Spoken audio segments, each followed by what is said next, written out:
wagon waits where the shadows lean, under the old apple tree. Moonlight spills on the grass below, her only witness, the breeze. Descending from the train at Torquay Station, Ashurst wandered uncertainly along the front, for he did not know this particular queen of English watering places. He was quite unconscious of being remarkable among its inhabitants, and strode along in his rough Norfolk jacket, dusty boots, and battered hat. He was seeking a branch of his London bank, and having found one, found also the first obstacle to his mood. If he would wire to his bank in London, they would be happy to oblige him on receipt of the reply. He sent the telegram. Nearly opposite to the post office he saw a shop full of ladies' garments, and examined the window with strange sensations. He went in. A young woman came forward. "I want a dress for a young lady." "What style would you like? Something modish?" "No. Simple." "What figure would the young lady be?" "I don't know, about 2 inches shorter than you, I should say." "Could you give me her waist measurement?" "Megan's waist." "Oh. Anything usual?" "Quite." He stood disconsolately eyeing the models in the window, and suddenly it seemed to him incredible that his Megan could ever be dressed save in the rough tweed skirt, coarse blouse, and tam o' shanter cap he was wont to see her in. The young woman had come back with several dresses in her arms, and Ashurst eyed her laying them against her own modish figure. How choose? She would want a hat too, and shoes, and gloves, and, suppose, when he had got them all, they commonized her, as Sunday clothes always commonized village folk. Why should she not travel as she was? "Do you mind putting aside that grey one for me?" he said desperately at last. "I can't decide now, I'll come in again this afternoon." The young woman sighed. "Oh. Certainly." "I expect not," Ashurst murmured, and went out. "Frank Ashurst. Haven't seen you since Rugby, old chap." "Phil Halliday, by Jove. What are you doing here?" "Oh. Nothing. Just looking round, and getting some money. I'm staying on the moor." "Are you lunching anywhere?" "Come and lunch with us, I'm here with my young sisters. They've had measles." Hooked in by that friendly arm, Ashurst went along, and so on, till presently they came to a crescent of houses a little above and back from the sea, and into the centre one an hotel made their way. "Come up to my room and have a wash. Lunch'll be ready in a jiffy." Ashurst contemplated his visage in a looking-glass. After his farmhouse bedroom, the comb and one spare shirt regime of the last fortnight, this room littered with clothes and brushes was a sort of Capua. When he followed Halliday into the sitting-room for lunch, 3 faces, very fair and blue-eyed, were turned suddenly at the words, "This is Frank Ashurst, my young sisters." 2 were indeed young, about 11 and 10. The third was perhaps 17, tall and fair-haired too, with pink and white cheeks just touched by the sun, and eyebrows, rather darker than the hair, running a little upwards from her nose to their outer points. The voices of all 3 were like Halliday's, high and cheerful. They stood up straight, shook hands with a quick movement, and began to talk of what they were going to do in the afternoon. A regular Diana and attendant nymphs. After the farm, this crisp, slangy, eager talk, this cool, clean, off-hand refinement, was queer at first, and then so natural that what he had come from became suddenly remote. The names of the 2 little ones seemed to be Sabina and Frida, of the eldest, Stella. Presently the one called Sabina turned to him and said, "I say, will you come shrimping with us? It's awful fun." Surprised by this unexpected friendliness, Ashurst murmured, "I'm afraid I've got to get back this afternoon." "Oh. Can't you put it off?" Ashurst turned to the new speaker, Stella, shook his head, and smiled. She was very pretty. Sabina said regretfully, "You might." Then the talk switched off to caves and swimming. "Can you swim far?" "About 2 miles. "Oh. I say. How jolly." The 3 pairs of blue eyes, fixed on him, made him conscious of his new importance. The sensation was agreeable. Halliday said, "I say, you simply must stop and have a bathe. You'd better stay the night." "Yes, do." But again Ashurst smiled and shook his head. Then suddenly he found himself being catechized about his physical achievements. He had rowed, it seemed, in his college boat, played in his college football team, won his college mile. The 2 little girls insisted that he must see their cave, and they set forth chattering like magpies, Ashurst between them, Stella and her brother a little behind. In the cave, damp and darkish like any other cave, the great feature was a pool with possibility of creatures which might be caught and put into bottles. Sabina and Frida, who wore no stockings on their shapely brown legs, exhorted Ashurst to join them in the middle of it, and help sieve the water. He too was soon bootless and sockless. Time goes fast for one who has a sense of beauty, when there are pretty children in a pool and a young Diana on the edge, to receive with wonder anything you can catch. Ashurst never had much sense of time. It was a shock when, pulling out his watch, he saw it was well past 3. No cashing his check today, the bank would be closed before he could get there. Watching his expression, the little girls cried out at once, "Hurrah! Now you'll have to stay." Ashurst did not answer. He was seeing again Megan's face, when at breakfast time he had whispered, "I'm going to Torquay, darling, to get everything. I shall be back this evening. If it's fine we can go tonight. Be ready." He was seeing again how she quivered and hung on his words. What would she think? He put his watch back into his pocket and said abruptly, "Yes, I'm dished for today. Hurrah! Now you can bathe with us." It was impossible not to succumb a little to the contentment of these pretty children, to the smile on Stella's lips, to Halliday's ripping, "Old chap, I can lend you things for the night." But again a spasm of longing and remorse throbbed through Ashurst, and he said moodily, "I must send a wire." The attractions of the pool palling, they went back to the hotel. Ashurst sent his wire, addressing it to Mrs. Narration, "Sorry, detained for the night, back tomorrow." Surely Megan would understand that he had too much to do, and his heart grew lighter. It was a lovely afternoon, warm, the sea calm and blue, and swimming his great passion. The favor of these pretty children flattered him, the pleasure of looking at them, at Stella, at Halliday's sunny face, the slight unreality, yet extreme naturalness of it. He was first into the sea, and at once swam out with the bravado of justifying his self-given reputation. When he turned he could see Halliday swimming along shore, and the girls flopping and dipping, and riding the little waves.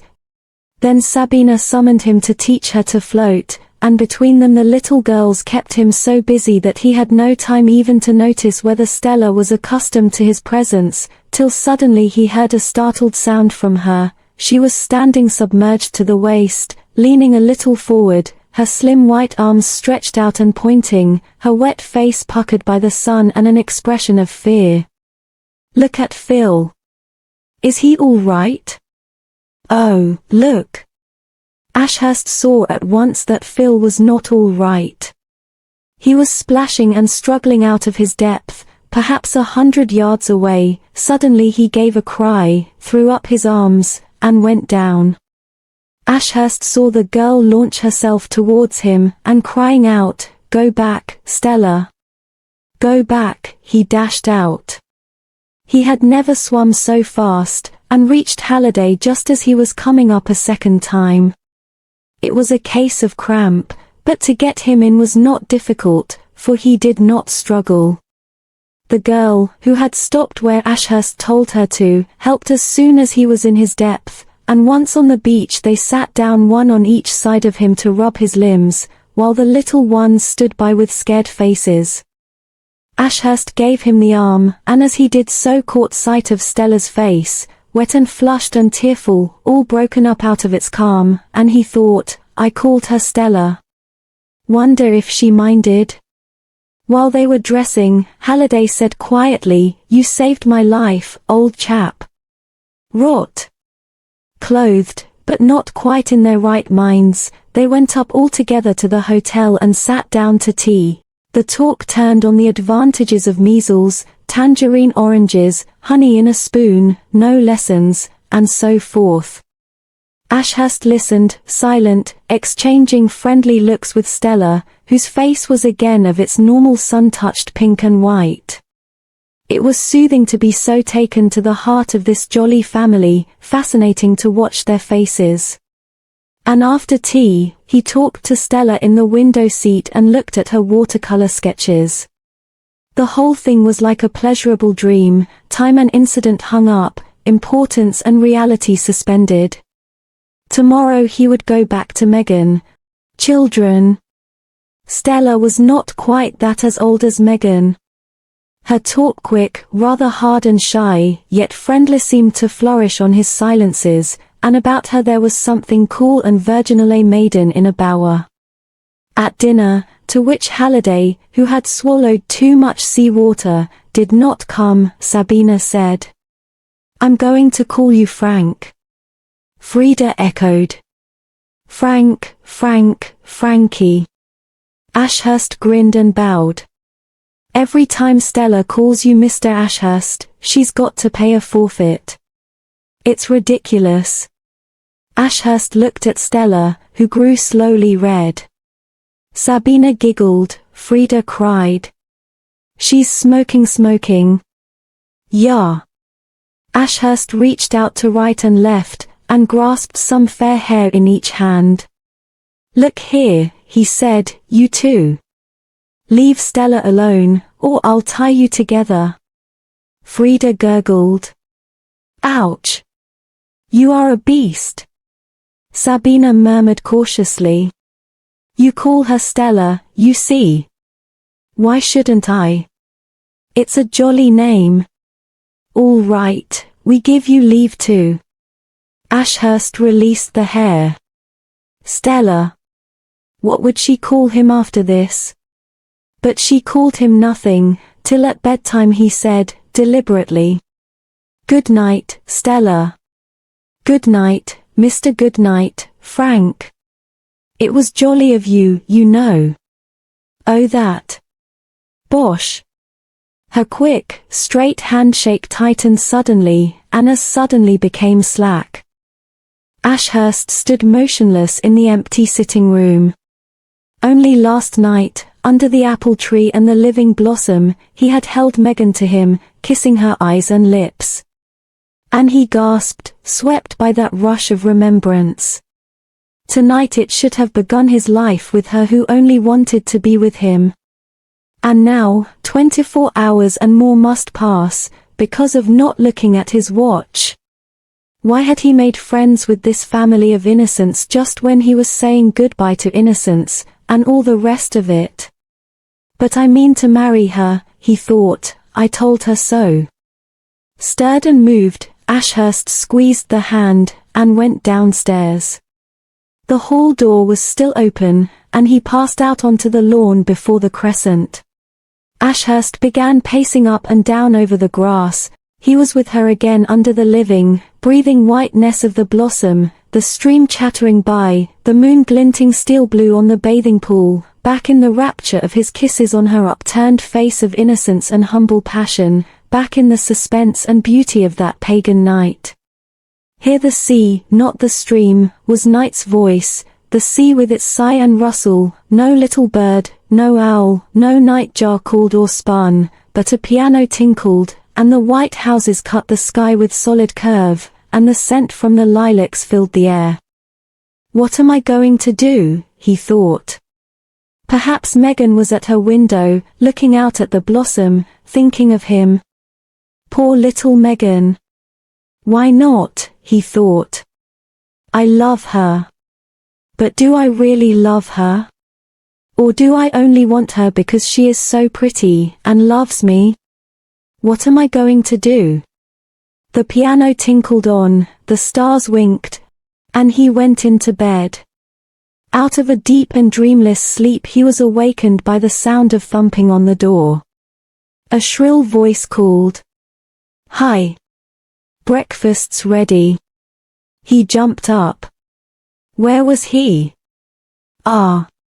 He found them already eating marmalade, and sat down in the empty place between Stella and Sabina, who, after watching him a little, said, I say, do buck up, we're going to start at 9:30. We're going to Berry Head, old chap, you must come. Ashurst thought, come. Impossible. I shall be getting things and going back. He looked at Stella. She said quickly, do come. Sabina chimed in. It'll be no fun without you. Frida got up and stood behind his chair. You've got to come, or else I'll pull your hair. Ashurst thought, well, one day more to think it over. One day more. And he said, all right. You needn't tweak my manner. Hurrah. At the station he wrote a second telegram to the farm, and then tore it up. He could not have explained why. From Brixham they drove in a very little wagonette. There, squeezed between Sabina and Frida, with his knees touching Stella's, they played up Jenkins, they sang catches, played games, and ate all they had brought. The little girls fell asleep against him on the way back, and his knees still touched Stella's in the narrow wagonette. It seemed incredible that 30 hours ago he had never set eyes on any of those three flaxen heads. In he talked to Stella of poetry, discovering her favorites, and telling her his own with a pleasing sense of superiority. They played cards till the children were sent off to bed, then Stella went to the piano. From over on the window seat, where it was nearly dark, Ashurst watched her between the candles, that fair head on the long, white neck bending to the movement of her hands. She played fluently, without much expression, but what a picture she made, the faint golden radiance, a sort of angelic atmosphere hovering about her. Who could have passionate thoughts or wild desires in the presence of that swaying, white-clothed girl with the seraphic head? She played a thing of Schumann's called Wareham. Then Halliday brought out a flute, and the spell was broken. After this they made Ashurst sing, Stella playing him accompaniments from a book of Schumann's songs. That night Ashurst hardly slept at all. He was thinking, tossing and turning. The intense domestic intimacy of these last 2 days, the strength of this Halliday atmosphere, seemed to ring him round, and make the farm and Megan seem unreal. Had he really made love to her, really promised to take her away to live with him? He must have been bewitched by the spring, the night, the apple blossom. He muttered to himself, it's awful, what I've done, awful. And the sound of Schumann's music throbbed and mingled with his fevered thoughts, and he saw again Stella's cool, white, fair-haired figure and bending neck, the queer, angelic radiance about her. And burying his face in his pillow, he smothered down a fit of sobbing. Not to go back was awful. To go back more awful still. Emotion, when you are young, and give real vent to it, loses its power of torture. And he fell asleep, thinking, what was it, a few kisses all forgotten in a month? Next morning he got his check cashed, but avoided the shop of the dove-grey dress like the plague. Instead of the hankering of the last 2 days, he felt nothing but a blank all-passionate longing gone, as if quenched in that outburst of tears. After tea Stella put a book down beside him, and said shyly, "Have you read that, Frank? It was for Oz Life of Christ." Ashurst smiled. He said, "At the back of Orthodox religion, so far as I can see, there's always the idea of reward what you can get for being good, a kind of begging for favors. I think it all starts in fear." She was sitting on the sofa making reefer knots with a bit of string.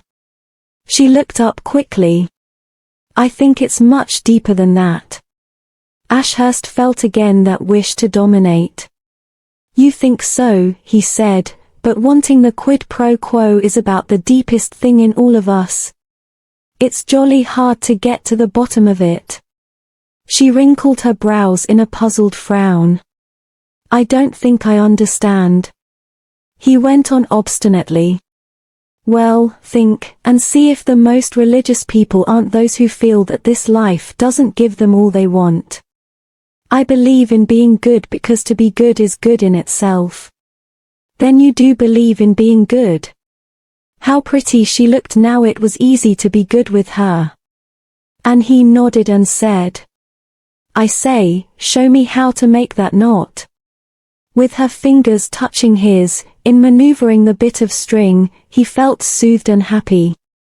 And when he went to bed he willfully kept his thoughts on her, wrapping himself in her fair, cool sisterly radiance, as in some garment of protection. Next day he found they had arranged to go by train to Totnes, and picnic at Berry Pomeroy Castle.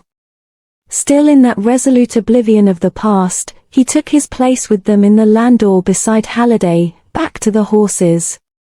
And, then, along the sea front, nearly at the turning to the railway station, his heart almost leaped into his mouth.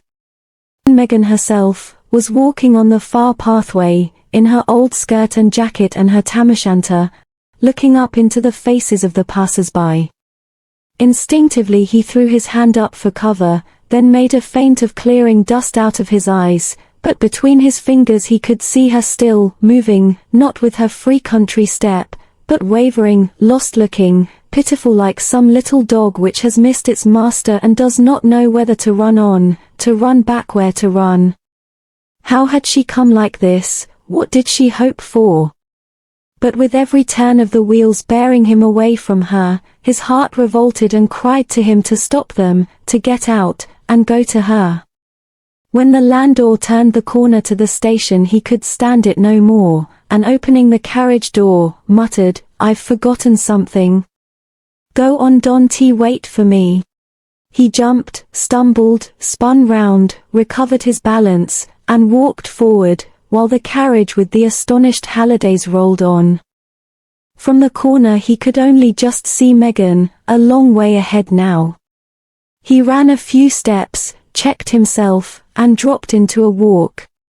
With each step nearer to her, further from the Hallidays, he walked more and more slowly. How did it alter anything, this sight of her? How make the going to her, and that which must come of it, less ugly? For there was no hiding it, since he had met the Hallidays he had become gradually sure that he would not marry Megan. It would only be a wild love time, a troubled, remorseful, difficult time, and then he would get tired, just because she gave him everything, was so simple, and so trustful, so dewy. And dew wears off. The little spot of faded color, her tam o' shanter cap, wavered on far in front of him. She was looking up into every face, and at the house windows. Had any man ever such a cruel moment to go through? He saw Megan stop and lean against the sea wall, looking at the sea, and he too stopped. Quite likely she had never seen the sea before, and even in her distress could not resist that sight. Yes, she's seen nothing, he thought, everything's before her. And just for a few weeks' passion, I shall be cutting her life to ribbons. And suddenly he seemed to see Stella's calm eyes looking into his, the wave of fluffy hair on her forehead stirred by the wind. Ah! It would be madness, would mean giving up all that he respected, and his own self-respect. He turned and walked quickly back towards the station. But memory of that poor, bewildered little figure, those anxious eyes searching the passers-by, smote him too hard again, and once more he turned towards the sea. The cap was no longer visible, that little spot of color had vanished in the stream of the noon promenaders. And impelled by the passion of longing, the dearth which comes on one when life seems to be whirling something out of reach, he hurried forward. She was nowhere to be seen. Pity at her little figure wandering, seeking, was well-nigh merged in the spring running of his blood, for it was all wild feeling now. The chivalrous part, what there had been of it, was gone. 3 flaxen heads, a fair face with friendly blue-grey eyes, a slim hand pressing his, a quick voice speaking his name. So you do believe in being good? Yes, and a sort of atmosphere as of some old walled-in English garden, with pinks, and cornflowers, and roses, and scents of lavender and lilac, cool and fair, untouched, almost holy. All that he had been brought up to feel was clean and good. And suddenly he thought, she might come along the front again and see me, and he got up and made his way to the rock at the far end of the beach. There, with the spray biting into his face, he could think more coolly. To go back to the farm and love Megan out in the woods, among the rocks, with everything around wild and fitting, that, he knew, was impossible, utterly. To transplant her to a great town, to keep, in some little flat or rooms, one who belonged so wholly to nature. The poet in him shrank from it. His passion would be a mere sensuous revel, soon gone. In London, her very simplicity, her lack of all intellectual quality, would make her his secret plaything, nothing else. The longer he sat on the rock, with his feet dangling over a greenish pool from which the sea was ebbing, the more clearly he saw this, but it was as if her arms and all of her were slipping slowly, slowly down from him, into the pool, to be carried away out to sea, and her face looking up, her lost face with beseeching eyes, and dark, wet hair possessed, haunted, tortured him. Phil Halliday's words came back to him again, and in that moment of unreasoning fear he vowed he would not have her on his mind. Then his fear left him, his heart felt sore, but no longer ached, his body cool and refreshed. When one is as young as Ashurst, pity is not a violent emotion. And, back in the Hallidays' sitting room, eating a ravenous tea, he felt much like a man recovered from fever.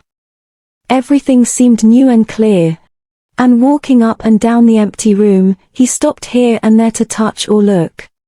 He sat down at the piano, playing tunes with one finger, thinking, tonight she'll play, I shall watch her while she's playing, it does me good to watch her.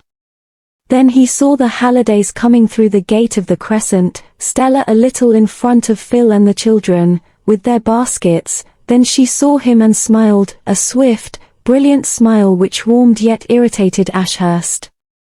Why should they have chanced here, to drive away first love, to show him that he was going to be no better than a common seducer? What right had Stella, with her fair, shy beauty, to make him know for certain that he would never marry Megan, and, tarnishing it all, bring him such bitterness of regretful longing and such pity? Ashurst bit at his sleeve, to stifle a groan of remorseful longing. He went to dinner glum and silent, and his mood threw a dinge even over the children. It was a melancholy, rather ill-tempered evening, for they were all tired. Several times he caught Stella looking at him with a hurt, puzzled expression, and this pleased his evil mood. He slept miserably, got up quite early, and wandered out. He went down to the beach. Alone there with the serene, the blue, the sunlit sea, his heart relaxed a little. Conceited fool to think that Megan would take it so hard. In a week or two she would almost have forgotten. And he would have the reward of virtue. A good young man. If Stella knew, she would give him her blessing for resisting that devil she believed in, and he uttered a hard laugh. But slowly the peace and beauty of sea and sky, the flight of the lonely seagulls, made him feel ashamed. He bathed, and turned homewards. In the Crescent Gardens Stella herself was sitting on a camp stool, sketching. He stole up close behind. How fair and pretty she was, bent diligently, holding up her brush, measuring, wrinkling her brows. "Sorry I was such a beast last night, Stella." She turned round, startled, flushed very pink, and said in her quick way, "It's all right. I knew there was something. Between friends it doesn't matter, does it?" Ashurst answered. "Between friends and we are, aren't we?" She looked up at him, nodded vehemently, and her upper teeth gleamed again in that swift, brilliant smile. 3 days later he went back to London, travelling with the Hallidays. He had not written to the farm. What was there he could say? On the last day of April in the following year he and Stella were married.